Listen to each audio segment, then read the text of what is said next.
Não há problemas em crescer em um ambiente de escassez financeira, mas pode haver alguns reflexos na vida adulta. A infância é um período formativo, que molda muitos aspectos da personalidade e do comportamento na vida adulta. Assim, há alguns comportamentos comuns para aqueles que cresceram em condições de pobreza. Isso porque as experiências e desafios enfrentados podem deixar marcas profundas e duradouras. Essas pessoas, muitas vezes, desenvolvem hábitos específicos como mecanismos de enfrentamento, ou devido às lições aprendidas em um ambiente de escassez.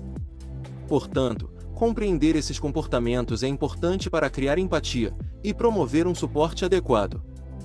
Então, vamos falar agora sobre os comportamentos comuns em adultos que cresceram sem muitos recursos financeiros.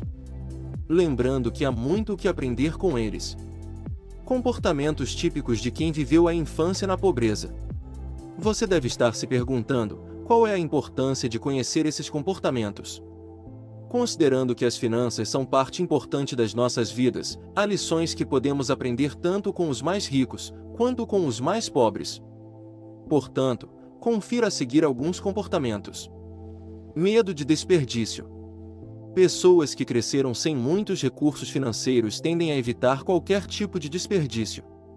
Cada recurso, seja comida, dinheiro ou tempo, é valorizado e utilizado ao máximo. Isso se deve à constante necessidade de economizar e aproveitar ao máximo o pouco que tinham durante a infância. Esse comportamento pode ser benéfico em termos de sustentabilidade. Porém, é importante que não haja exagero, pois ele também pode levar a um estresse excessivo em algumas situações. Acumulação de recursos. O medo de passar necessidade novamente pode levar à acumulação de recursos. E isso é totalmente compreensível. Assim, itens como roupas, alimentos não perecíveis e até dinheiro são guardados para tempos difíceis. Este comportamento, conhecido como acumulação, é uma resposta direta à insegurança vivida na infância. Embora possa oferecer uma sensação de segurança, pode também resultar em desorganização e ansiedade, se o seu uso não acontecer com moderação. Crescer em um ambiente onde os recursos são escassos pode resultar em uma aversão ao risco. Assim, pessoas que passaram por isso podem evitar mudanças ou oportunidades que envolvam incertezas, preferindo caminhos mais seguros e previsíveis. Este comportamento visa proteger-se de possíveis perdas, e é importante não se arriscar sem pesquisar bem antes. Porém, também é importante não ter uma aversão ao risco em excesso, pois isso pode limitar o crescimento pessoal e profissional. Alto valor ao trabalho e à educação. Para muitos que cresceram sem muitos recursos financeiros, o trabalho árduo e a educação são vistos como as principais vias para uma vida melhor. Eles frequentemente mostram um forte comprometimento com suas carreiras e uma busca constante por aprendizado.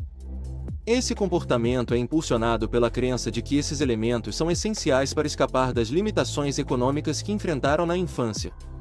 Desconfiança nas instituições. A experiência com sistemas e instituições, que não foram capazes de oferecer o suporte necessário durante a infância, pode levar à desconfiança nas mesmas na vida adulta. Isso inclui desconfiança em relação a bancos, sistemas de crédito, governos e até organizações de caridade. Esse comportamento pode dificultar o acesso a serviços que poderiam melhorar sua qualidade de vida. Porém, tem o seu lado bom, pois realmente é importante pesquisar bastante antes de se aventurar e fazer uso de alguns desses sistemas de créditos. Habilidades de sobrevivência. Indivíduos que cresceram sem muito dinheiro, frequentemente desenvolvem fortes habilidades de sobrevivência. Eles são capazes de fazer muito com pouco, encontrar soluções criativas para problemas e são altamente resilientes. E na vida, essa é uma habilidade importante. Essas habilidades são valiosas em muitas situações, mas podem também levar a uma mentalidade de constante vigilância e preparação para o pior.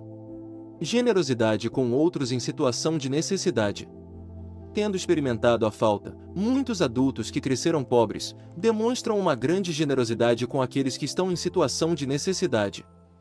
E essa é mais uma habilidade incrível.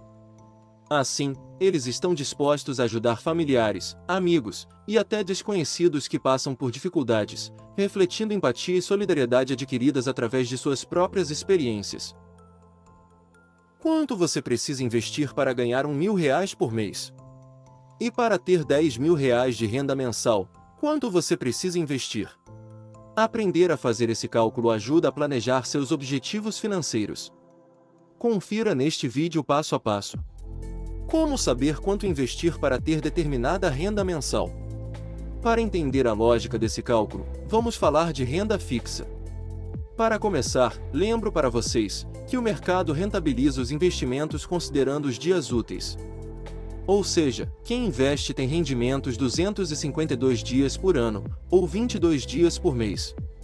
Vamos considerar, por exemplo, que o objetivo seja ter uma renda diária de R$ 50. Isso significa, então, que o montante que você vai aplicar deve proporcionar uma renda de R$ 1.100 por mês, lembrando que estamos considerando apenas os dias úteis, ok? E isso equivale a dizer que a aplicação proporciona um retorno anual de R$ 13.200. Qual conta fazer para saber o rendimento anual? Para encontrar esse montante, é preciso dividir o rendimento anual pela taxa de retorno dos investimentos. Então, vamos lá. Juros básicos estão em 10,5%, inflação próxima de 4% ao ano. Isso significa que temos um retorno real em torno de 6% ao ano. Ou seja, esse é o rendimento médio que você vai alcançar em renda fixa depois de descontada a inflação. Portanto, se você quer ter R$ 13.200 de retorno no ano, deve dividir esse valor por 6%, que é o rendimento real. Com isso, você vai descobrir que precisa ter R$ 220.000 investidos. E se você quiser ter mais que isso? Por exemplo, R$ 500 de rendimento por dia. A lógica é a mesma. Você precisa multiplicar o rendimento diário pelos 22 dias úteis do mês, R$ 11.000, e multiplicar novamente esse valor pelos 12 meses do ano. Ou seja, seu objetivo é ter R$ 132.000 de rendimento anual. Com uma taxa de retorno real, em torno de 6% ao ano, portanto, você precisa ter cerca de R$ 2,2 milhões aplicados em renda fixa. Considere o imposto de renda. Além disso, é preciso considerar quando você pretende resgatar o dinheiro para calcular o imposto de renda que vai incidir sobre o rendimento. Vale lembrar que, na renda fixa, o IR é regressivo, vai de 22,5% a 15%, dependendo do tempo que você deixa o dinheiro investido. Como calcular quanto investir em ações para ter renda mensal? No mercado acionário, também é possível fazer um cálculo, mas precisamos lembrar que ele é muito mais volátil, renda variável, né? Isso porque enquanto a renda fixa tem uma remuneração combinada no processo de contratação de um produto financeiro. Na renda variável, diferentemente, os retornos não são garantidos, porque existe um risco de mercado. Para esse tipo de cálculo, acho interessante considerar ações pagadoras de dividendos, que possam proporcionar a renda passiva que o investidor quer receber. Para isso, é preciso entender a média de retorno que as empresas estão pagando de dividendos, se é 4% ou 6%, por exemplo. Apenas para não repetir o cálculo dos 6% utilizado na renda fixa, considero empresas que pagam 4% de dividendos ao ano. Se você quer ter R$ 13.200 de rendimentos anuais, precisa dividir esse valor por 4%. Ou seja, considerando apenas o pagamento de dividendos, você teria de ter R$ 330.000 alocados nessa carteira. Vale lembrar que os dividendos, por enquanto, são isentos de IR. Além disso, não custa alertar que o cálculo não considera a possibilidade de ganho de capital com a compra e venda dos papéis. Vencer a preguiça e começar a guardar dinheiro pode ser difícil. Sair da inércia e começar a guardar dinheiro não é fácil para muitas pessoas.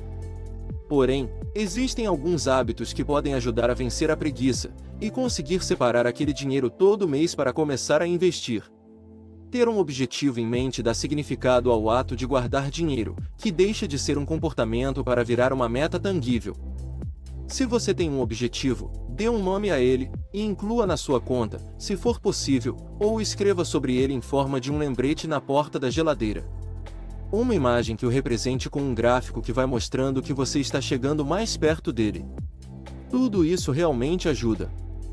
Guardar dinheiro em conjunto pode te auxiliar a guardar dinheiro, é fazer isso com mais gente. Ter outras pessoas com o mesmo hábito, seja família ou amigos, faz dessa iniciativa um projeto em comum, e reforça a permanência do ato. Quem guarda dinheiro unido permanece unido. O ambiente de convívio é um fator de influência nesse quesito poupar. Quando você tem um grupo de amigos, pessoas com quem você convive, colegas de trabalho, familiares, o que for, que tendem a guardar mais dinheiro, a tendência de você também guardar aumenta. Da mesma forma, se você convive com pessoas que costumam gastar acima do que podem, a chance de você seguir a mesma linha é bem maior. A gente é influenciado pelo círculo social que nos cerca. Por isso, é essencial falar sobre dinheiro com seus amigos e familiares. Tenha o hábito de discutir as finanças também em seus relacionamentos. Ter submetas principalmente em objetivos de longo prazo, ou que não são tão específicos em questão de valor, é ter submetas no período que está guardando dinheiro. Se você está guardando para a aposentadoria, mas ainda é jovem, criar submetas pode te manter animado. Por exemplo, se você já se planejar para ter uma comemoração quando atingir uma determinada idade, já saberá quanto poderá reservar para outros desejos, como fazer uma pequena viagem, ir a um restaurante, ou comprar algo caro. Enfim, você se recompensa ao longo do caminho, e isso pode te ajudar a se manter no rumo. Outra tática bastante usada para criar o hábito de investir é começar com pequenos valores. Ou seja, começar a guardar R$ 5, R$ 10 por semana, e aumentar esse valor aos poucos. Esse método é interessante para algumas pessoas, já que é a primeira vez que elas se entendem capazes de poupar dinheiro. Automatizar o ato de guardar o dinheiro é uma tomada de decisão que pode auxiliar na rotina de economizar e escolher um valor para ser guardado automaticamente do orçamento, o que tira a preocupação com a ação em si. Isso acontece se você tomar uma decisão na sua instituição financeira e combinar que X% ou X reais irão para determinada aplicação todo mês. Assim, você não precisa se preocupar em ter o hábito, e você realmente vai guardar porque nem passa na sua mão. Você nem fica tentado a gastar aquele dinheiro. Já vai tudo direto para aquela aplicação. Essa é uma ideia ideal para te ajudar a economizar, certo? Como evoluir de guardar para investir dinheiro? A transição de guardar para investir tem basicamente dois caminhos. Ou a pessoa vai se interessar em aprender por meio de leitura, estudo e cursos confiáveis. Ou ela vai atrás de um profissional de confiança, competente e isento, que possa orientar. O profissional pode orientar, e a pessoa faz, ou contrata uma administradora, ou alguém que faça os investimentos para ela. Eu não vejo nada de errado com isso, certo? Porque não é todo mundo que tem essa disponibilidade emocional e de tempo para investir. Então, nesse caso pode ser interessante, não é mesmo? Distribuir as responsabilidades de forma equilibrada, como quem será responsável pelo pagamento das contas, monitoramento do orçamento e controle dos investimentos, é uma forma de manter a organização e a transparência do casal. Com cada parceiro ciente de suas responsabilidades específicas, é possível planejar melhor o uso dos recursos, garantindo que todas as obrigações sejam cumpridas em tempo hábil, e que haja um acompanhamento contínuo do orçamento e dos investimentos, promovendo uma parceria financeira saudável. Garantir uma rotina equilibrada. O planejamento financeiro pessoal ajuda a manter um equilíbrio saudável no seu dia a dia. Por exemplo, você vai entender quantos cafezinhos pode tomar depois do almoço, e quando consegue sair para um restaurante mais caro com a família. Assim, não precisa gastar tudo no início do mês e ficar zerado no final. Ter um plano te coloca no controle da sua vida financeira. Isso traz uma sensação de segurança e tranquilidade, diminuindo a ansiedade que acompanha as incertezas. Por fim, todo mundo quer se ver livre das dívidas. Ao manter as despesas dentro do orçamento e evitar gastos excessivos, você se protege contra o acúmulo de dívidas, foge dos juros por atraso nos pagamentos e começa a ver o dinheiro sendo guardado e investido. É normal incluir o hábito de anotar as despesas e cumprir todas as metas. Organize tudo em um lugar só. A chave para um planejamento financeiro bem-sucedido é concentrar informações. Utilize um planner financeiro ou um aplicativo de finanças para registrar sua renda, despesas, dívidas e investimentos. Isso facilita a visualização do quadro geral e a tomada de decisões. Outra alternativa aos planners e aplicativos é a utilização da planilha de controle de gastos. Priorize quitar dívidas. Quitar dívidas deve ser sua prioridade. Os juros agem contra você, então, se livre logo deles. Comece mapeando todas as pendências, incluindo valores e taxas. Em seguida, crie uma estratégia para quitá-las, considerando dívidas com maiores taxas de juros primeiro. Então, pessoal, espero que estejam gostando dos vídeos que tenho produzido.